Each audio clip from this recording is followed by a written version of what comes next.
펀드와 증권 투자 권유 대행인 제 동영상을 보시는 분도 있고, 그리고 그 교재 요약집, 그렇죠? 예, 열심히 제가 만드는 건데, 요약집 같은 거 보시다가 이게 해마다 이제 좀씩 바뀌거든요.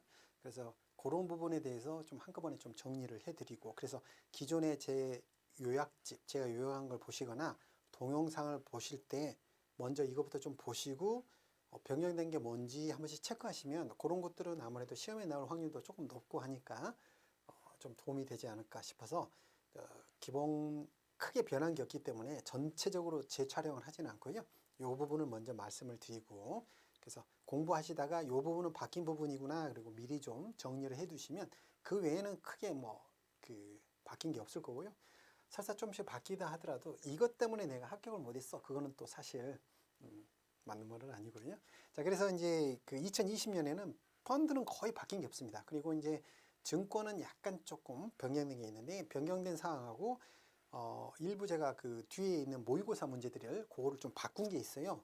그래서 처음 트렌드에 맞게 좀 바꿔놓은 게 있으니까 그거는 미리 한번 공부를 하시고, 그래서 시험 보시기 전에도 한번 체크를 미리 해 놓으시면 좋을 것 같아요. 자, 증권투자권유대행위는 약간 바뀐 게 있는데, 물론 많이 바뀌지는 않았습니다만 요거는 조금 더 체크를 하시자고요. 증권거래세가 인하가 됐습니다. 이 부분은 꼭 시험에 나올 것 같고요. 자, 일반적으로 이제 그 매도할 때 그 양도세는 발생이 되고요. 자, 우리가 이제 그 증권거래세는 보시면 유가증권 시장에서는 0.25%입니다. 꼭 기억을 해주세요. 자, 근데 0.25가 어떻게 구성이 되냐면 증권거래세만은 0.1%예요. 그리고 농특세가 0.15가 생깁니다. 이걸 합쳐서 0.25가 되는 거고요. 자, 그리고 이제 코스닥 시장에서도 0.25인데 이건 증권거래세만 0.25예요. 그러니까 결론은 같은 거죠. 0.25가 같아요. 그리고 코넥스 시장은 0.1, 요거를 그대로 갖고 옵니다. 코넥스도 상장이에요. 코넥스도. 코넥스라는 것도 이제 그 상장이긴 하죠. 근데 중소기업 전용 시장인 거고. 자, 비상장은 0.5가 원칙이죠. 네. 자, 그래서 우리가 이제 증권 실전 모의고사 보시면 1회에 30번 문제가 있는데 4번 지문을 KOTC 증권거래세 0.25 요거까지 좀 함께 기억을 해주세요. KOTC란 말이 뭐죠? OTC란 말 자체가 OTC 오버 더 카운터, 즉 장외거래예요. 장외거래이긴 하나 협회가 만든 어떤 규격화된 장외거래니까 증권거래세를 0.25로 우대를 해주고 있다는 거예요. 요거까지 좀 같이 체크를 해주시고요. 소액주주는 양도세 비과세가 가능합니다. 요거까지 같이 체크를 해주세요. 자, 원래 장외거래는 양도세가 과세가 당연히 될 텐데요. 이 OTC 거래를 활성화시키기 위해서 혜택을 주는 거죠. 벤처기업의 소액주주일 때는 양도세가 비과세가 됩니다. 자, 그래서 우리가 매도할 때 증권거래세가 발생이 될 텐데요. 그 증권거래세를 어떻게 내느냐 이렇게 쭉 정리를 좀 해주시면 좋겠습니다. 시험에 꼭 나올 겁니다. 퍼센티지 기억을 하시고요. 자, 그 다음에 이제 공모상장 절차가 있어요. 이거를 이제 순서를 묻는 문제가 나올 수 있거든요. 순서를 묻는 문제, 이게 꼭 바뀐 건 아닌데 제가 한번 좀 보셨으면 좋겠다 그래서 보시면 이 순서를 묻는 문제가 나올 때 첫 번째가 제일 중요하죠. 예비 심사 신청서 제출이 제일 먼저 시작되는 거예요. 상장하기 전에 제일 먼저 하는 게 뭐냐? 예비 심사 신청서를 제출하게 되면요, 통과가 됐습니다. 이걸 받고 뭐예요? 그 다음부터 이제 공모 절차, 증권신고서 제출을 하고요. 등등 해서 상장 승인이 들어가는 거예요. 그래서 제일 먼저 되는 게 뭐다? 예비 심사 신청서를 제출하는 게 공모, 즉 상장하기 위한 첫 시작이 여기서부터 시작된다. 체크 한번 해주시고요.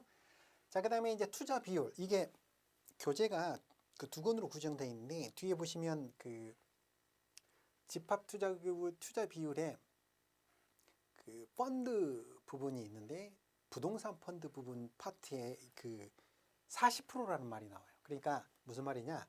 우리가 이제 50%를 초과해야 되잖아요. 가령 부동산 펀드는 부동산 및 부동산 관련 자산을 50% 초과해서 투자할 때 부동산 펀드라고 그러잖아요. 근데 자본시장법에서는 어떻게 돼 있냐?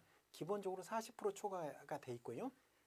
시행령, 대통령령으로 50% 초과로 돼 있어요. 그러니까 자본시장법에서는 종류를 구별할 때 40%를 초과해서 투자하면 일단 해당 종류에 해당하는데, 구체적인 것은 어떻게 돼 있다? 시행령에 맡겨놨는데 실제 시행령은 50%로 초과돼 있어요. 그래서 그 기본서 교재만 보시다 보면 40%가 탁 튀어나오니까 요건 안 나오고 50%에서 40%로 바뀌었나 이렇게 오해하실까봐 이거 정리해 드린 건데, 이거는 이제 펀드 투자 권유 대행인데 똑같이 적용되는 거예요. 증권 쪽뿐만 아니라 50% 초과가 결론이라는 거예요. 결론적으로는. 예. 그래서 이게 뭐 비율이 바뀐 건 없어요. 기존에도 자본시장법에서는 부동산 펀드다 그러면 부동산 및 부동산 관련 자산의 40% 이상 초과해서 투자하면 자본시장법에서는 부동산 펀드라고 보는데, 시행령에 맡겨놨거든요. 그러면 시행령에 딱 들어가 보면 50%가 나온다는 거예요. 그래서 결론은 뭐다? 결국은 50%를 초과 투자해야지 부동산 펀드가 되는 거예요.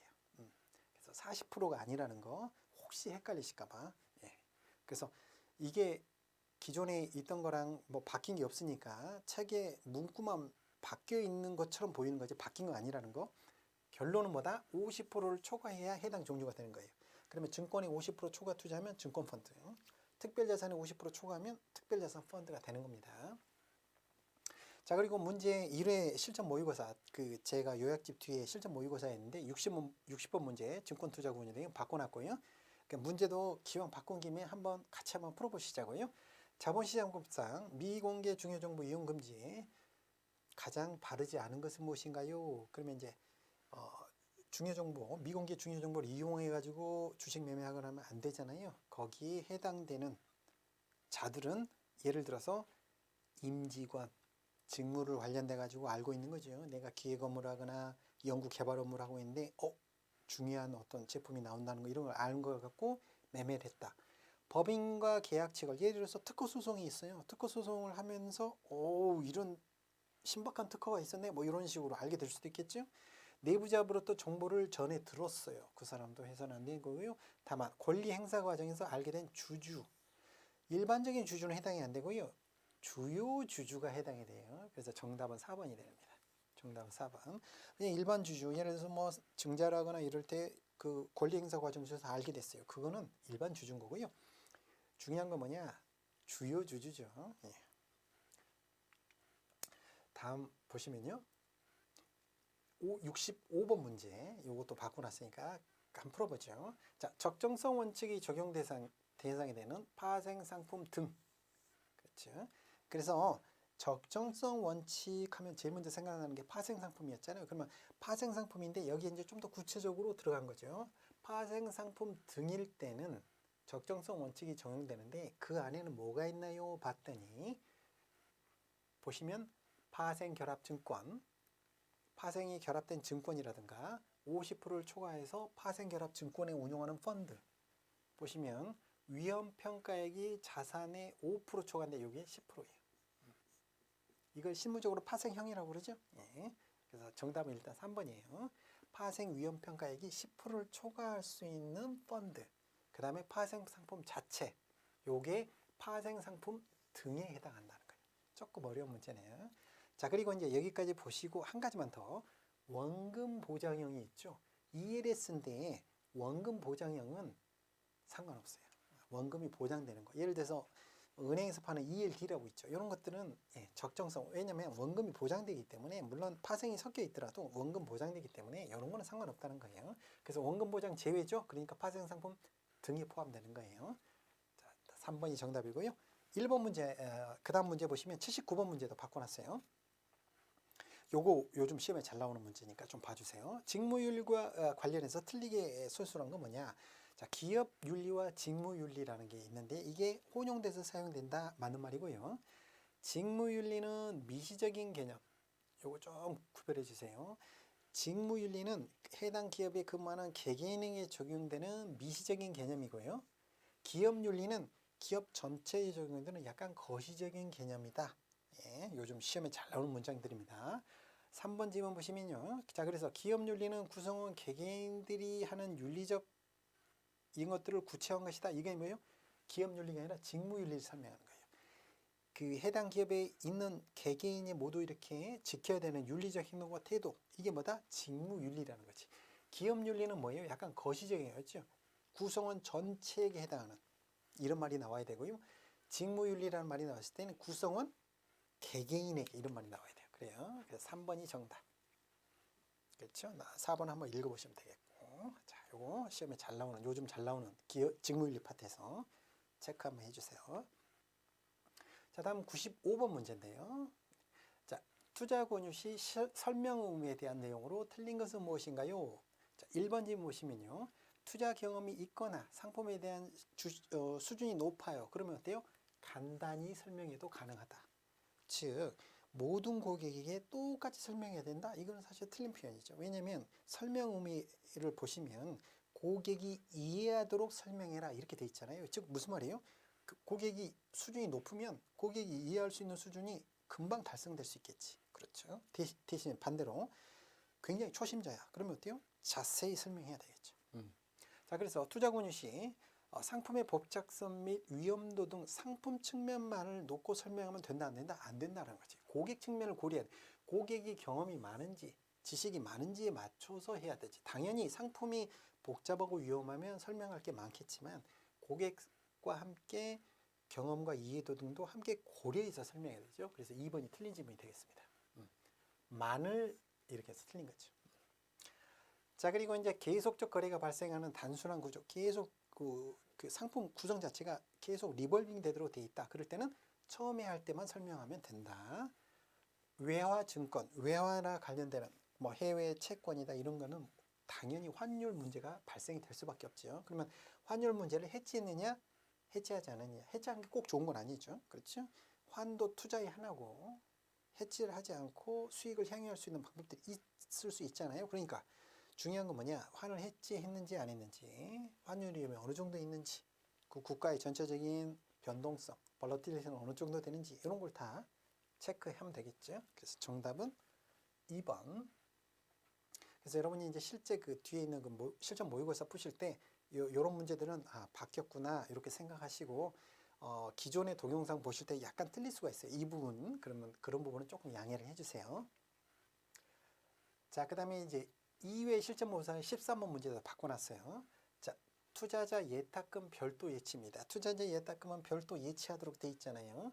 자, 그러면 1번 지문에 보시면 중개업자는 증권사예요. 예탁금을 고유재산과 구분해서 증권금융에 예치 또는 신탁해야 된다. 딱 좋은 말이죠. 중개업자는 즉 증권사는 투자자 예탁금이 투자자 재산이라는 뜻을 밝혀야 된다. 이 돈은 내 돈이 아니라 고객 돈입니다. 해야 될 거고요. 자, 국채나 지방채로 운용하도록 되어 있습니다. 증권금융에서는요, 이 돈을 막 그 수익을 내야 될 그런 차원의 돈이 아니거든요. 그러니까 국채나 지방채 문제가 전혀 없는 채권으로 운용하도록 되어 있고요. 예치기관이나 투자자 채권자는 예치기관에 예치된 투자자 예탁금을 상계나 압류할 수 없다. 그렇죠. 이거는 고객 돈이죠. 그렇죠. 별도의 고객 돈이기 때문에 이걸 가지고 상계 압류 처리해서는 당연히 안 되겠죠.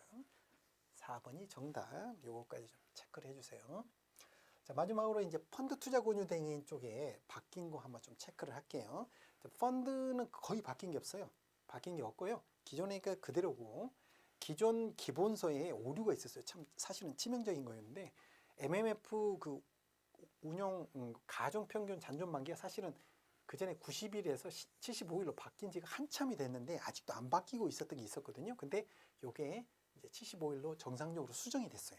그러니까 제 생각에는 한번 이제 물론 그 전에도 시험이 꽤 나왔지만 좀 더 잘 나올 수 있으니까. 그래서 정리하면요.